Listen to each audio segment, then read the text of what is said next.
I call the honourable member for Chifley. Thanks, Madam Speaker.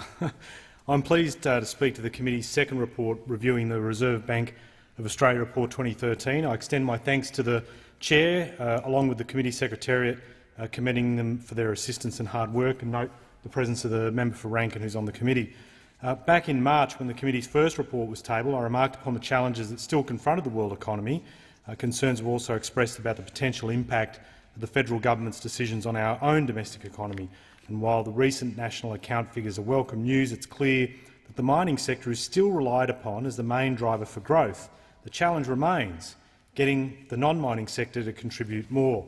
The task here has certainly not been helped by the release of the Abbott government's first budget, which has dented consumer and business confidence. And during our hearing in March, the RBA reflected on the strength of dwelling approvals, which in the 3 months leading into the hearing numbered almost 50,000. According to the RBA, this was the highest 3-month total in the history of that series. Yet, just over 2 months later and 2 weeks after one of the most poorly received federal budgets in recent memory, the value of homes in some of our biggest markets slumped massively, some falling by margins considered the largest since the GFC.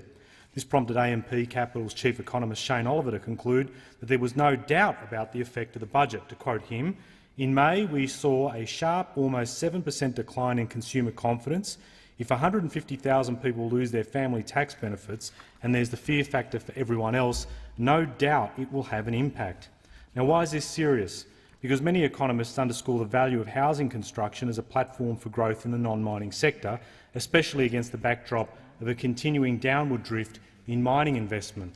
Yet the budget has impacted on the purchasing power of low and middle Australia, slashing family payments and other benefits, increasing fuel taxes and, down the track, introducing medical co-payments.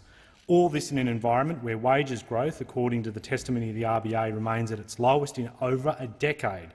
In fact, the RBA stated that wages growth is the lowest it's been since 1997.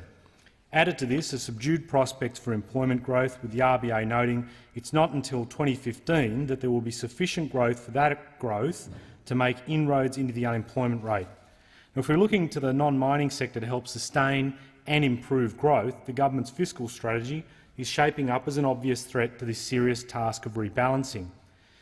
While in opposition, the coalition regularly stated that our fiscal challenges were not due to a problem with revenue, but rather that we were confronted with an expenditure problem.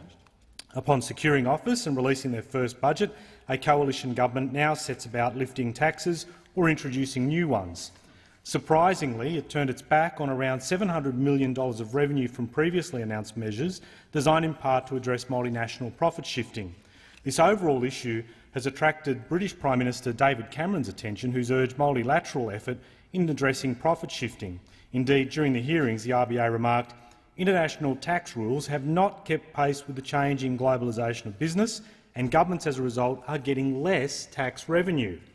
The RBA then stated, "Given the fiscal positions that many governments find themselves in, it's obviously an area that people want to fix, unless, of course, you're this government, which rejected nearly $750 million in revenue, then forced to make this up elsewhere." Now, let's put this in perspective.